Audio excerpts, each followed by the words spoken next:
कहानी की शुरुआत में हमें एक लड़की सिमोन भागती हुई दिखाई देती है जो अपना पेपर देने के लिए आती है। वो भागकर सीधा अपने दोस्तों के पास आती है। सिमोन उनसे बात कर ही रही थी, तभी वहाँ उसका डैड फ्रेडरिक भागता हुआ आता है। फ्रेडरिक उसके दोस्तों से कहता है कि जितना जल्दी हो सके यहाँ से किसी दूसरी जगह पर भाग जाओ। फ्रेडरिक अपनी बेटी को वहाँ से भगाकर ले जाने लगता है और कहता है कि कुछ ही देर में एक जहरीली बारिश होने वाली है। फ्रेडरिक अपनी गाड़ी लेकर तेजी से आगे की तरफ बढ़ रहा था। दूसरी तरफ पूरे शहर में काले बादल छा जाते हैं। यहाँ फ्रेडरिक अपनी पूरी फैमिली को लेकर यहाँ से दूर किसी बंकर में जा रहा था ताकि वो सब उस जहरीली बारिश से बच सकें। फ्रेडरिक अपने बेटे से सीट बेल्ट बांधने को कहता है और इसी दौरान उसका ध्यान भटक जाता है, जिससे उसकी गाड़ी दूसरी गाड़ी से टकरा जाती है और देखते ही देखते पूरी रोड वहाँ गाड़ियों से जैम हो जाती है। यहाँ फ्रेडरिक एक आदमी से उसकी गाड़ी आगे से हटाने के लिए कहता है, लेकिन आगे से रोड पूरी तरह बंद हो चुकी थी, इसलिए वो अपनी फैमिली को लेकर वहाँ से निकल पड़ता है और वो सब सीधा जंगल की तरफ भागते हैं। पीछे से उन्हें एक आदमी रोकता है, लेकिन वो किसी की नहीं सुनते और सीधा उस बंकर की तरफ बढ़ते हैं और जल्दी से उस बंकर तक पहुंच जाते हैं। यहाँ फ्रेडरिक जल्दी से अपना फिंगरप्रिंट लगाकर उस बंकर को खोल देता है और सब उसके अंदर चले जाते हैं। जैसे ही वो अंदर जाते हैं, पीछे आसमान से बारिश की पहली बूंद एक पत्ते पर आ गिरती है और तेज बारिश शुरू हो जाती है। बंकर के अंदर आते ही फ्रेडरिक अपनी फैमिली को पूरी तरह सैनिटाइज कर देता है ताकि वो उस जहरीली बारिश से बच सके। तभी फ्रेडरिक अपनी बीवी एलन के हाथ में एक डिवाइस देता है और कहता है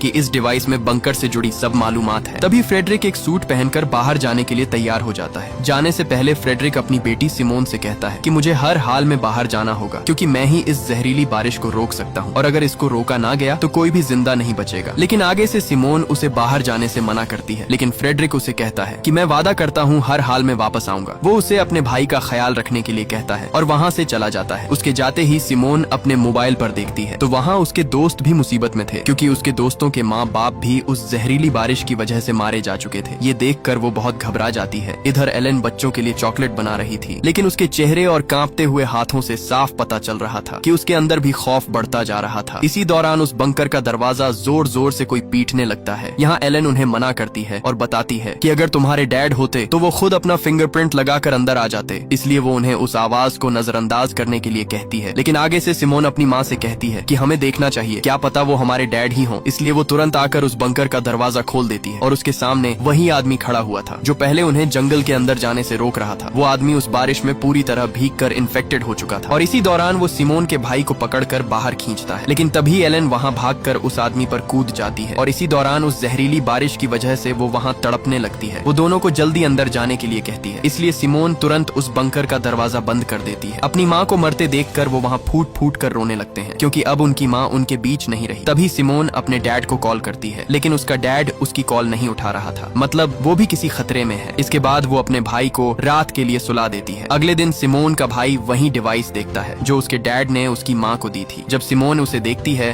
तो वहाँ उसे और भी बहुत सारे बंकर का मैप मिलता है, मतलब इस जंगल में बने ऐसे और भी बंकर मौजूद हैं। और यहाँ हमें पता चलता है कि फ्रेडरिक एक साइंटिस्ट था और उसकी कंपनी अपोलो ने ही ये सभी बंकर्स यहाँ बनवाए थे, क्योंकि फ्रेडरिक को पहले से पता था कि बहुत जल्द ही जहरीली बारिश होने वाली है जिससे सभी लोग तड़प तड़प कर मारे जाते हैं। इसलिए वह मौके पर ही अपनी फैमिली को बंकर के अंदर ले आया था। ये देखकर वो जल्दी से दूसरे बंकरों में मदद के लिए वहाँ सिग्नल भेजती है, लेकिन उसकी बदकिस्मती वहाँ से उसे कोई भी सिग्नल नहीं मिलता। तभी उसके दिमाग में एक ख्याल आता है, तो वहाँ वो उस बंकर में रेडियो ढूंढने लगती है और खुशकिस्मती से उसे वहाँ वो रेडियो मिल जाता है और वो जल्दी से उस रेडियो पर मदद के लिए चिल्लाती है, लेकिन वहाँ भी सिग्नल नहीं आ रहे थे। ये देखकर वो अपने भाई को रेडियो का एंटेना ऊपर ले जाने के लिए कहती है और खुशकिस्मती से वहाँ सिग्नल आ जाते हैं और सिमोन तुरंत दूसरे बंकर से एक लड़के फ्लिप से बात करती है, लेकिन उससे पहले वो और बात कर पाती वहाँ सिग्नल कट जाते हैं। ये देखकर उसके भाई की आंखों में आंसू आ जाते हैं, लेकिन रात दोबारा से उसे रेडियो में फ्लिप की आवाज आती है। वो उससे बात कर ही रही थी, तभी बदकिस्मती से एक बार फिर से सिग्नल कट जाते हैं। ऐसे ही दिन और महीने गुजरते जाते हैं और हमें पूरे 6 साल बाद का समय दिखाया जाता है, जहाँ रास्मस जवान हो चुका है और अब वो अपने डैड का इंतजार कर कर के थक चुका था। इसलिए वो सिमोन पर बहुत गुस्से होता है। इसलिए यहाँ अब सिमोन सोच में पड़ जाती है और उस बंकर से बाहर जाने का सोचती है। इसलिए जब रास्मस सो रहा था तब वो उसके कमरे का दरवाजा बंद कर देती है और उस वायरस से बचाव के लिए एक सूट पहनकर पूरे 6 साल बाद उस बंकर का दरवाजा खोलती है। और जैसे ही वो दरवाजा खोलकर बाहर आती है तो वहाँ हर तरफ उसे अपनी माँ की चीखें सुनाई देती हैं, लेकिन वो खुद को संभालते हुए आगे बढ़ती है और चलते चलते शहर की तरफ आ जाती है। आते ही वहाँ उसे एक साइन दिखाई देता है जो आगे की तरफ इशारा कर रहा था, जो यहाँ से पूरे 2500 मीटर दूर था। सिमोन उस साइन का पीछा करते करते एक बिल्डिंग के अंदर पहुँचती है जहाँ उसे हर तरफ सिर्फ लाशों के ढेर ही दिखाई दे रहे थे। तभी वहाँ उसे एक कुत्ता देख लेता लेता है और अचानक उसके पीछे पड़ जाता है। वो भागती भागती एक कमरे में छुप जाती है। अगली सुबह रास्मस नींद से उठकर उसके पास आता है तो सिमोने उसे बताती है कि कल रात में बंकर से बाहर गई थी और बाहर हर तरफ लाशों के ढेर पड़े हुए हैं और कोई भी जिंदा नहीं बचा है। ये सुनकर रास्मस थोड़ा सा घबरा जाता है, इसलिए वो उसे कहता है कि कल सुबह ही हम दोनों यहाँ से बाहर दूसरे बंकर की तरफ जाएंगे। लेकिन रात में अचानक एयर वेंट ब्लॉक हो जाते हैं और बंकर के अंदर ऑक्सीजन खत्म होने लगती है, जिससे वहाँ सिमोन बेहोश हो जाती है। लेकिन मौके पर ही रास्मस उसे वहाँ से घसीटता हुआ बंकर से बाहर ले आता है और बाहर आते ही वहाँ उन्हें कुछ लोग पकड़ लेते हैं जिन्होंने उस बंकर के एयर वेंट ब्लॉक किए थे, इसलिए वहाँ ऑक्सीजन खत्म हो गई थी। दरअसल जब उस रात सिमोन घर से बाहर गई थी तब उन लोगों ने उसे देख लिया था। वो दोनों को दोबारा बंकर के अंदर लेकर एक कमरे में बंद कर देते हैं। वहाँ वो लोग खाने का सामान ढूंढते हैं, लेकिन वहाँ सब खाना खत्म हो चुका था। इसलिए वहाँ उनका लीडर मार्टिन कहता है कि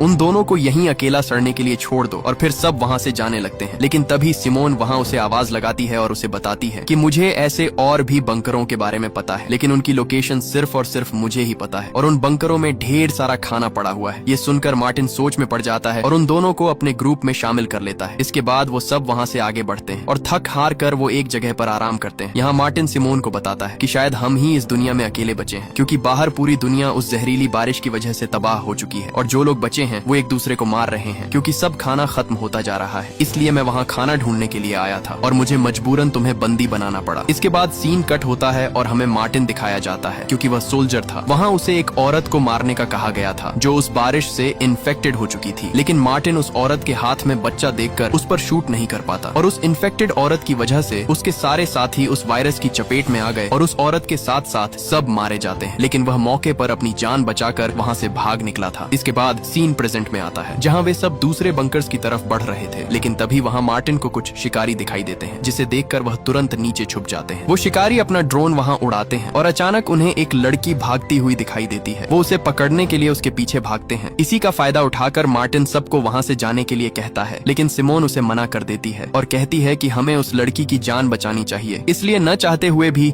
वो सब उसे बचाने के लिए भागते हैं और कुछ ही आगे जाने पर उन्हें वो लड़की उस बारिश के गंदे पानी में फंसी हुई मिलती है जो अब इन्फेक्टेड हो चुकी थी। इसलिए मार्टिन मौके पर ही उसे गोली से मार डालता है और वो वहाँ से आगे जाने लगते हैं। कुछ ही आगे जाकर वो एक बिल्डिंग के पास पहुँचते हैं। वहाँ आते ही उन्हें हर तरफ लाशों के ढेर दिखाई देते हैं। उस बिल्डिंग के अंदर आते ही वो सब वहाँ खिड़कियाँ और दरवाजों को मजबूती से बंद करने लगते हैं ताकि रात उन पर कोई भी बाहर से हमला न कर सके। उन्हें खुशकिस्मती से उस बिल्डिंग में पीने का साफ पानी भी मिल जाता है, इसलिए वो रात वहीं गुजारने का फैसला करते हैं। सुबह होते ही वो दोबारा से अपना सफर शुरू कर देते हैं और कुछ ही आगे आकर रास्मस का पैर उस जहरीली बारिश के पानी में धंस जाता है। जब मार्टिन को ये पता लगता है तो वो सबको उससे दूर रहने के लिए कहता है क्योंकि वो भी अब इन्फेक्टेड होने वाला था और तभी मार्टिन उसे शूट करने ही वाला था। वहाँ उसके सामने सिमोने आ जाती है और उसे गोली चलाने से मना करती है क्योंकि वो अपने भाई को खोना नहीं चाहती थी। लेकिन जब वहाँ एक लड़की बेट्राइस उसके जूते चेक करती है तो वो जूते वाटरप्रूफ थे और पानी ने उसके पैरों को जरा भी नहीं छुआ, इसलिए वो बच जाता है और वो सब दोबारा आगे की तरफ बढ़ते हैं और कुछ ही आगे आने पर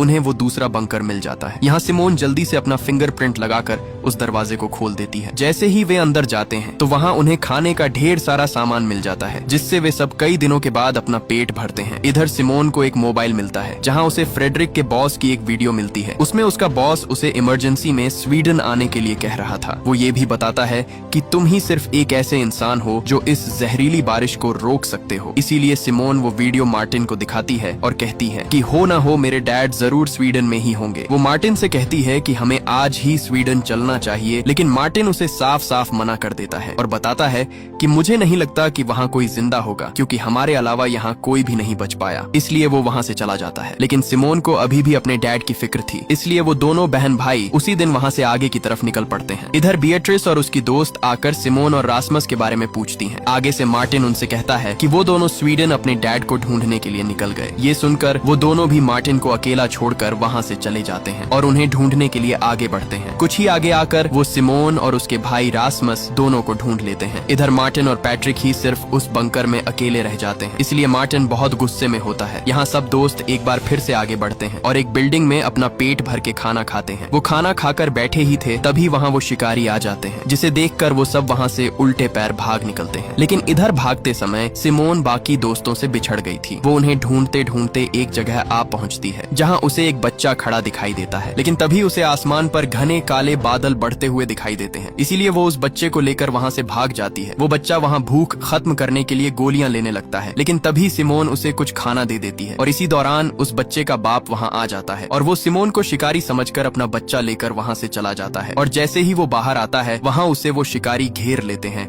और वहाँ उसे बुरी तरह पीट डालते हैं। ये देखकर सिमोन घबराकर वहाँ से भाग निकलती है, लेकिन भागते हुए पीछे से उसे एक आदमी देख लेता है। इधर सिमोन जैसे ही एक बिल्डिंग में आती है वहाँ उसे उसके दोस्त मिल जाते हैं। वो उन्हें वहाँ से भागने के लिए कहती है, लेकिन तभी वही आदमी आ जाता है जिसने सिमोन को भागते देख लिया था। वो उनसे खाना मांगता है, लेकिन उनके पास खाना नहीं था, इसलिए वो आदमी रासमस को पकड़ लेता है और उसे मारने ही वाला था। तभी वहाँ मार्टिन आकर उस पर गन तान देता है, इसलिए डर से वो आदमी उसे चाकू घोंप कर वहाँ से भाग जाता है और रासमस वहाँ बुरी तरह तड़पने लगता है। इसलिए सिमोन मार्टिन से कहती है कि पास ही एक और बंकर है, हमें जल्दी से वहाँ जाना होगा। अब जैसे तैसे करके वो रासमस को लेकर वहाँ से उस बंकर की तरफ भागते हैं। वो जल्दी से उस बंकर तक पहुँच जाते हैं और अंदर आकर तुरंत रासमस के जख्म पर पट्टी करते हैं। इधर मार्टिन सिमोन को एक डिवाइस दिखाता है जिसमें पूरे शहर का मैप था। मार्टिन उसे बताता है कि इस मैप में जो दीवार है वहाँ जरूर वायरस नहीं होगा, क्योंकि ये गवर्नमेंट ने बनाई ही इसलिए होगी ताकि वायरस से इन्फेक्टेड लोग दूसरी तरफ ना जा सकें। अगर हम इस जगह पहुँच गए तो शायद हम बच सकते हैं। इधर रासमस का जख्म भी धीरे धीरे बढ़ रहा था। ये देख सिमोन मार्टिन से कहती है कि हमें किसी डॉक्टर की जरूरत है, नहीं तो रासमस की हालत और बिगड़ जाएगी। इसलिए आगे से मार्टिन भी मान जाता है और वहाँ सिमोन को उसकी दोस्त एक जगह की तरफ इशारा करती है और बताती है कि उस रास्ते से होकर तुम अंदर जा सकती हो, लेकिन वहाँ वो शिकारी भी मौजूद हैं,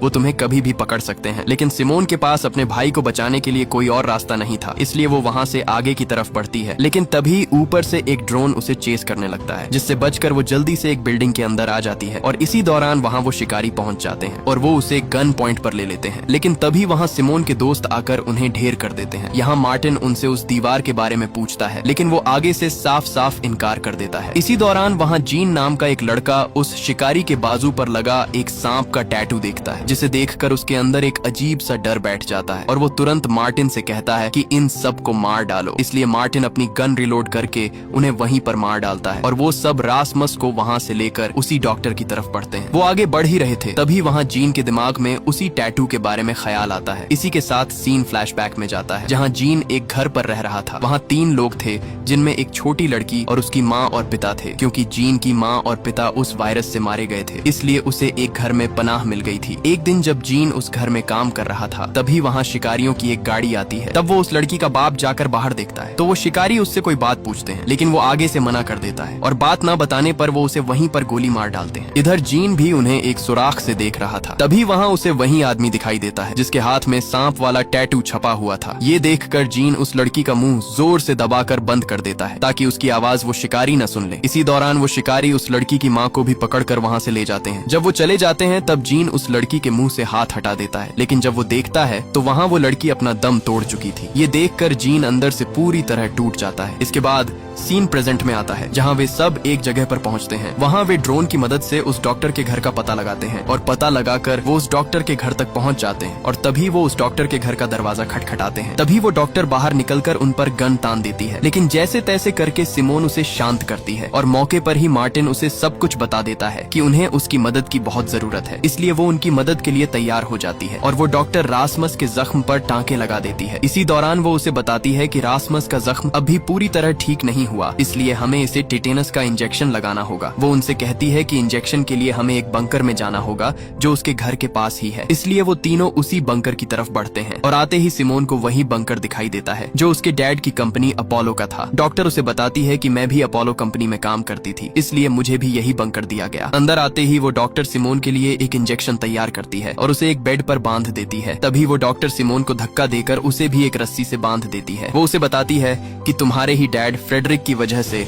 मेरी पूरी फैमिली जान से मर गई, यहाँ तक कि मेरे बच्चे भी उस बारिश की वजह से मारे गए। डॉक्टर उससे कहती है कि अगर तुम्हारे डैड वो एक्सपेरिमेंट न करते तो वो जहरीली बारिश न होती और आज मेरे बच्चे और मेरी फैमिली जिंदा होती। इधर बाकी दोस्त वहाँ उस डॉक्टर के घर से खाना ढूंढ रहे होते। तभी मार्टिन बाहर देखता है तो वही शिकारी आ चुके थे। यहाँ जब जीन देखता है तो बाहर वही शिकारी खड़ा था जिसके बाजू पर सांप का टैटू छपा हुआ था। इसे देखकर वह एकदम से चौंक जाता है, इसलिए वह एक गन उठाता है और बाहर आकर उस शिकारी को वहीं पर ढेर कर देता है। लेकिन तभी वहाँ उसे वो शिकारी आकर पकड़ लेते हैं। ये देख बाकी बच्चे दोस्त वहाँ से भाग निकलते हैं। इधर वो डॉक्टर रासमस को वो जहरीला इंजेक्शन लगाने ही वाली थी, तभी वहाँ पैट्रिक आकर उसे गोली मार देता है और मौके पर ही सब वहाँ से भाग निकलते हैं और दोबारा से अपना आगे का सफर शुरू करते हैं। और कुछ ही आगे आने पर उन्हें दूर एक घर दिखाई देता है जिसके अंदर लाइट जल रही थी, मतलब वहाँ कोई रह रहा है, इसलिए वो उसके पास आ जाते हैं। लेकिन तभी तभी वहाँ एक आदमी उनके सामने आ जाता है। वो उन्हें अपने घर के अंदर रात गुजारने की इजाजत दे देता है, लेकिन उन्हें अपने हथियार बाहर ही रखने होंगे, इसलिए न चाहते हुए भी वो उस घर के अंदर चले जाते हैं। अंदर आते ही उनके सामने एक जैसे कपड़े पहने बहुत सारे लोग थे, जिसे देखकर उन्हें वहाँ कुछ अजीब सा लगता है। वो उन्हें रात गुजारने के लिए एक कमरा देते हैं, जिसमें वो अपनी नींद पूरी करते हैं। और सुबह होते ही वहाँ एक औरत कैरेन उन्हें सुबह का नाश्ता करने के लिए कहती है, और कई दिनों के बाद आज वो अपना पेट भरकर खाना खाते हैं। लेकिन हैरानी की बात ये कि इन लोगों के पास इतना खाना आया कहाँ से है। इसके बाद वहाँ उस घर के अंदर सिमोन रासमुस को एक डॉक्टर के पास ले आती है, क्योंकि उसका जख्म धीरे धीरे बढ़ता जा रहा था। वो डॉक्टर वहाँ एक इंजेक्शन निकालता है, जो बिल्कुल वैसा ही था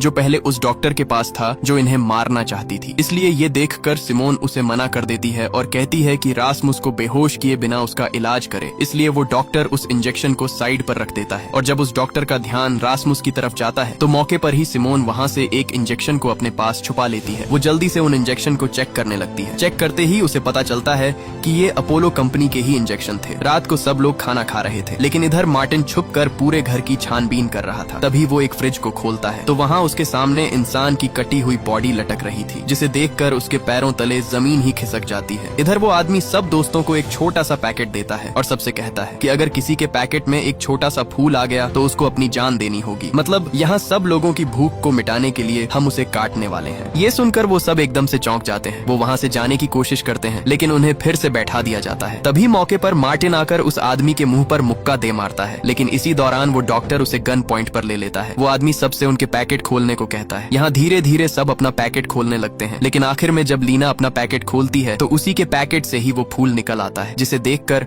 उसका होश ही उड़ जाता है। वो लोग वहाँ से उसे ले जाने लगते हैं, लेकिन तभी वही औरत कैरेन उसके हाथ से वो फूल ले लेती है और कहती है कि मैं इसे अपनी बेटी जैसा समझती हूँ, इसीलिए मैं नहीं चाहती कि ये हमारी खुराक बने। वो बताती है कि ली की जगह मैं खुद अपनी जान देने के लिए तैयार हूँ। ये सुनकर ली वहाँ रोने लगती है और वो औरत उसे आखिरी बार हाथ मिलाकर वहाँ से चली जाती है। इसके बाद वो सब वहाँ से जाने के लिए तैयार हो जाते हैं। तभी उस डॉक्टर से सिमोन अपने डैड फ्रेडरिक के बारे में पूछती है। आगे से डॉक्टर उसे बताता है कि हाँ, मैं ही फ्रेडरिक का असिस्टेंट था और इस वायरस के फैलने में मेरा और फ्रेडरिक दोनों का हाथ है। ये सुनकर सिमोन दुखी होकर वहाँ से चली जाती है, लेकिन तभी वहाँ वो आदमी उस डॉक्टर को भी अपने घर से जाने के लिए कह देता है। इधर सब लोग जंगल से आगे बढ़ ही रहे थे। तभी वहाँ वही डॉक्टर आ जाता है और एक इंजेक्शन दिखाकर कहता है कि इसी इंजेक्शन की वजह से वो जहरीली बारिश फैली और सब कुछ खत्म हो गया। तभी वो इंजेक्शन अपने गले में घोंप देता है, जिससे वो तड़पने लगता है, लेकिन तभी मार्टिन उसे गोली दे मारता है और उसका काम वहीं पर तमाम हो जाता है। रात वो एक खाली घर के अंदर गुजारते हैं और सुबह होते ही मार्टिन सिमोन को वही मैप दिखाता है जिसमें वो दीवार थी। वो उससे कहता है कि हमें किसी भी तरह करके वहाँ तक पहुँचना होगा,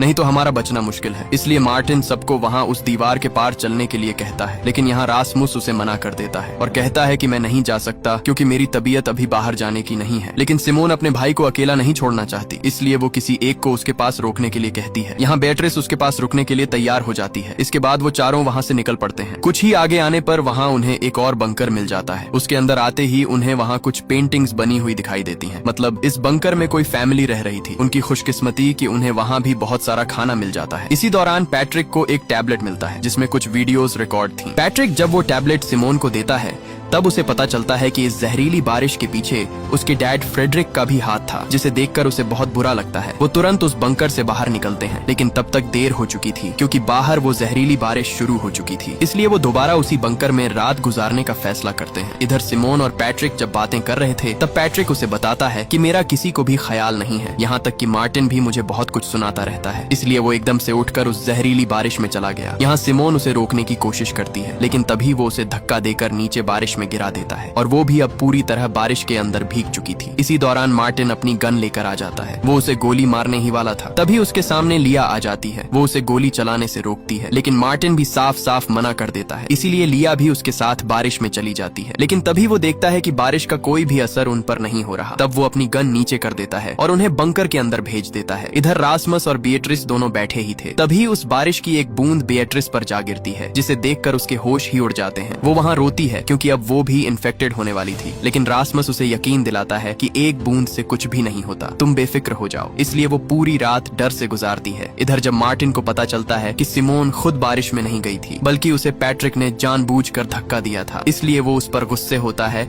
और उसे बंकर से बाहर निकलने के लिए कहता है। इधर सुबह जब रासमस उठकर बेट्राइस को देखता है तो वहाँ उसके पैरों तले जमीन ही खिसक जाती है, क्योंकि बेट्राइस वहाँ मर चुकी थी। यहाँ मार्टिन भी पैट्रिक को जवाब दे देता है और कहता है कि अपना सब सामान पैक करो और यहाँ से चले जाओ, क्योंकि अब हमें तुम्हारी कोई जरूरत नहीं। इसलिए उसी दिन पैट्रिक रोता हुआ वहाँ से चला जाता है। पैट्रिक वहाँ से सीधे उसी घर के पास आता है जहाँ रासमस रुका हुआ था। जब वह आता है तो देखता है कि रासमस बेट्रिस की लाश लेकर बाहर आ रहा था, जिसे देखकर वह उल्टे पैर वहाँ से भाग निकलता है। वह भागता भागता एक जगह आ गिरता है। जैसे ही वो खड़ा होता है तो एकदम से उसके सर पर कोई आकर कपड़ा डाल देता है और वहाँ उसे एक गाड़ी में बैठा दिया जाता है। तब वो उसी आदमी को देखता है जो उन शिकारियों का लीडर था, जो उन्हें पकड़ने के लिए उनके पीछे हाथ धोकर पड़े हुए थे। वो आदमी उसके बाकी दोस्तों के बारे में पूछता है कि वो कहाँ हैं, लेकिन आगे से पैट्रिक साफ साफ मना कर देता है। इसलिए वो उसे धमकी देता है और बताता है कि अगर तुमने हमें न बताया तो मैं तुम्हारे सारे दांत एक एक करके बाहर निकाल दूंगा। लेकिन फिर भी आगे से पैट्रिक मना कर देता है। ये सुनकर वो आदमी उसका एक दांत बाहर निकाल देता है। इसलिए वो उसे अपने दोस्तों के बारे में सब कुछ बता देता है। इधर लिया और बाकी दोस्त वहाँ से सब खाने का सामान पैक कर रहे होते हैं। तभी सिमोन मार्टिन से पैट्रिक के बारे में पूछती है कि वह कहाँ है। तब मार्टिन बताता है कि उसे मैंने बंकर से बाहर निकाल दिया था और वह यहाँ से जा चुका है। तभी बाहर दरवाजा खटखटाने की आवाज आती है। मार्टिन जैसे ही बाहर आता है तो वहाँ उसके सामने रासमस बीट्रिस को उठाए हुए खड़ा था, लेकिन मार्टिन उसे अंदर आने से मना करता है, क्योंकि उसे पता था कि बीट्रिस के साथ साथ रासमस भी इन्फेक्टेड हो चुका है। लेकिन रासमस उसकी एक बात नहीं सुनता और वो बीट्रिस को लेकर सीधे बंकर के अंदर आता है। रासमस बीट्रिस को मरा हुआ देखकर बहुत दुख में था। तभी सिमोन एक सूट पहनकर उसके पास आती है और उसे कहती है कि बीट्रिस अब मर चुकी है, इसलिए अब तुम्हें इसे छोड़कर हमारे साथ चलना होगा। लेकिन रासमस उसे साफ साफ मना कर देता है और इसी दौरान रासमस एक रेडियो लेकर वहाँ से चला जाता है। वो वहाँ से आगे आता ही है कि तभी उसके रेडियो में किसी की आवाज आती है। जब वो बात करता है तो वही शिकारी आगे से उसे बताता है कि तुम कितने लोग हो, अगर तुमने हमें न बताया तो मैं तुम्हारे दोस्त पैट्रिक को मार डालूंगा। इसलिए अब न चाहकर भी वो उन्हें अपनी लोकेशन बता देता है। इसी दौरान पैट्रिक उस शिकारी को बताता है कि रासमस पहले एक इन्फेक्टेड लड़की के पास था, लेकिन वह खुद अभी तक इन्फेक्टेड नहीं हुआ। ये सुनकर आगे से वो शिकारी खुश हो जाते हैं कि वही एक ऐसा इंसान है जो हमारे काम आ सकता है। इधर मार्टिन और लिया दोनों बीट्रिस की बॉडी को जंगल में दफना देते हैं, लेकिन तभी वहाँ सिमोन आ जाती है और वो वहीं एक मैप दिखाकर कहती है कि हमें अब रासमस और पैट्रिक दोनों को ढूंढना होगा, क्योंकि उन शिकारियों ने उन्हें पकड़ रखा है। वो जल्दी से ड्रोन उड़ाती है और वहाँ एक शिकारी का ध्यान भटकाने के लिए एक आवाज लगाती है। वो शिकारी उस आवाज का पीछा करते हुए एक जगह पहुँचता है और आते ही सब दोस्त उसे वहाँ पकड़ लेते हैं। यहाँ मार्टिन रेडियो से उसके लीडर से बात करता है और कहता है कि मैंने तुम्हारे एक साथी को पकड़ लिया है, अगर तुम उसे जिंदा देखना चाहते हो तो बदले में हमारे साथी तुम्हें वापस करने होंगे। अगले दिन सिमोन उस शिकारी को रासमस से बात कराने के लिए कहती है। वह आगे से उसे कहता है कि मैं अब अकेला ही मरना चाहता हूँ। ये सुनकर सिमोन उस लीडर को अकेले जंगल में मिलने के लिए कहती है और उसी दिन वह उसे मिलने के लिए जंगल में आती है। वो शिकारी उसे बताता है कि तुम्हारा भाई रासमस की बॉडी पर उस जहरीली बारिश का कोई असर नहीं हो रहा है, इसलिए अब मैं उसे एक इंजेक्शन लगाने वाला हूँ, जिससे हमें पता चल जाएगा कि कैसे उस जहरीली बारिश को रोका जा सकता है। इसी दौरान मार्टिन उसके साथी को वहाँ ले आता है और बदले में सिमोन रासमस को मांगती है, इसलिए वो शिकारी रासमस को उनके पास वापस भेज देते हैं और गुस्से में रासमस इंजेक्शन लिया से छीनकर अपने आप को लगा लेता है, जिससे वह जमीन पर जा गिरता है। ये देखकर सबके वहाँ होश ही उड़ जाते हैं, क्योंकि अब उन्हें लग रहा था कि रासमस उनके बीच नहीं रहा। लेकिन तभी उसे होश आ जाता है और सही सलामत वह चलने लगता है। ये देखकर सिमोन को यकीन नहीं आता, क्योंकि सच में रासमस की बॉडी पर उस वायरस का कोई भी असर नहीं हुआ। इसके बाद मार्टिन सीधे पैट्रिक के पास आता है और उसे अपनी सभी गलतियों की माफी मांगकर उसे अपने गले लगा लेता है। यहाँ अब सब दोस्त अपोलो कंपनी की तरफ जाने के लिए तैयार हो जाते हैं। तभी वही आदमी रासमस के माथे पर प्यार देकर कहता है कि तुम ही हम सबको बचाने के लिए हमारी आखिरी उम्मीद हो। इसके बाद वो सब वहाँ से निकल जाते हैं। कुछ ही देर में वो सब अपोलो कंपनी तक पहुँच जाते हैं। पहुँचते ही वो शिकारी सिमोन और रासमस को ही आगे जाने के लिए कहता है। बाकी सब लोग अंदर नहीं जा सकते, उन्हें एक बंकर में ही रुकना होगा। वो दोनों कुछ ही आगे बढ़ते हैं तो वहाँ उनके सामने फ्रेडरिक आ जाता है, यानी सिमोन का डैड। ये देखकर वह एकदम से चौंक जाती है। वह अपने डैड पर बहुत गुस्सा होती है, क्योंकि उसके डैड ने वापस आने का वादा किया था, लेकिन कई साल बीत गए और वो नहीं आए। तभी अचानक रासमस नीचे गिरकर बेहोश हो जाता है। वो जल्दी से उसे मेडिकल वार्ड में ले जाते हैं और फ्रेडरिक सिमोन को बाहर इंतजार करने के लिए कहता है। इधर जैसे ही सब दोस्त उस बंकर के अंदर आते हैं, वहाँ लिया को जीन की जैकेट मिलती है। वो उसे ढूंढते हुए कुछ ही आगे बढ़ती है तो जीन उसके सामने खड़ा था, जिसे देखकर उसकी खुशी का कोई ठिकाना नहीं रहता। मतलब जीन अभी भी जिंदा बंदा था, क्योंकि वो शिकारी असल में अपोलो कंपनी के ही थे। दूसरी तरफ फ्रेडरिक सिमोन को रासमस को दिखाने के लिए उसकी वार्ड के बाहर ले आता है। सिमोन अंदर जाना चाहती थी, लेकिन फ्रेडरिक उसे रोक लेता है और कहता है कि घबराने की कोई बात नहीं है, मैं ये सब तुम्हारे लिए ही कर रहा हूँ ताकि तुम सब इस वायरस से बच सको। इधर वार्ड में एक डॉक्टर रासमस की थूक का सैंपल लेना चाहती थी, लेकिन रासमस उसे मना कर देता है। तब वो डॉक्टर उसके साथ जबरदस्ती करती है, जिससे रासमस उसके हाथ पर काट लेता है। दूसरी तरफ फ्रेडरिक जल्दी से सिमोन के पास आता है और घबराहट में उसे बताता है कि अपने भाई को लेकर यहाँ से जितना जल्दी हो सके दूर चले जाओ, क्योंकि अब इस वायरस का कोई इलाज नजर नहीं आ रहा है और ये बहुत तेजी से फैलने वाला है, जिससे सब लोग मारे जाएंगे। जैसे ही वो रासमस के वार्ड में आता है तो वहाँ वो डॉक्टर रासमस के काटने पर तड़प कर मर चुकी थी। ये देखकर फ्रेडरिक जल्दी से रासमस की थूक लेकर माइक्रोस्कोप पर जब देखता है तो वहाँ उसके पैरों तले जमीन ही खिसक जाती है और वो तुरंत सब बंकर पर इमरजेंसी लगा देता है और सब बंकर वहाँ पूरी तरह बंद हो जाते हैं। फ्रेडरिक जल्दी से अपोलो कंपनी के मैनेजर से बात करता है। वो आगे से उसे बताता है कि किसी भी तरह करके रासमस का ऑपरेशन करो ताकि हम वैक्सीन बना सकें। लेकिन फ्रेडरिक को पता था कि अगर उसने रासमस का ऑपरेशन किया तो रासमस अपनी जान से हाथ धो बैठेगा और वह यह बिल्कुल नहीं चाहता था। इसलिए फ्रेडरिक सिमोन से कहता है कि जितना जल्दी हो सके अपने भाई को यहाँ से कहीं दूर ले जाओ, क्योंकि उसकी जान खतरे में है। ये सुनकर सिमोन जल्दी से आकर मार्टिन से बात करती है और उसे बंकर के दरवाजे खोलने का रास्ता बताती है और जैसे तैसे करके वो उस बंकर का दरवाजा खोल लेते हैं और रासमस को साथ लिए बिना वहाँ से बाहर भाग निकलते हैं। लेकिन तभी आगे से फ्रेडरिक आ जाता है और उनसे कहता है कि तुम्हें रासमस को भी साथ लेकर ही जाना होगा। तभी फ्रेडरिक अपनी गन उन पर तान देता है और धमकी देता है कि अगर तुम रासमस को साथ लेकर नहीं गए तो मैं तुम सबको गोली मार डालूंगा। लेकिन अचानक मार्टिन आगे बढ़ता है और मौके पर ही फ्रेडरिक उसे गोली मार देता है, जिससे मार्टिन बुरी तरह जख्मी हो जाता है। लेकिन तभी सिमोन उसे धक्का देकर नीचे गिरा देती है और जैसे तैसे करके वो सब अपनी जान बचाकर वहाँ से भाग निकलते हैं। और इस मूवी का पार्ट 1 यहीं पर खत्म हो जाता है। अगर आपको इसका पार्ट 2 चाहिए तो कमेंट में पार्ट 2 लिखें।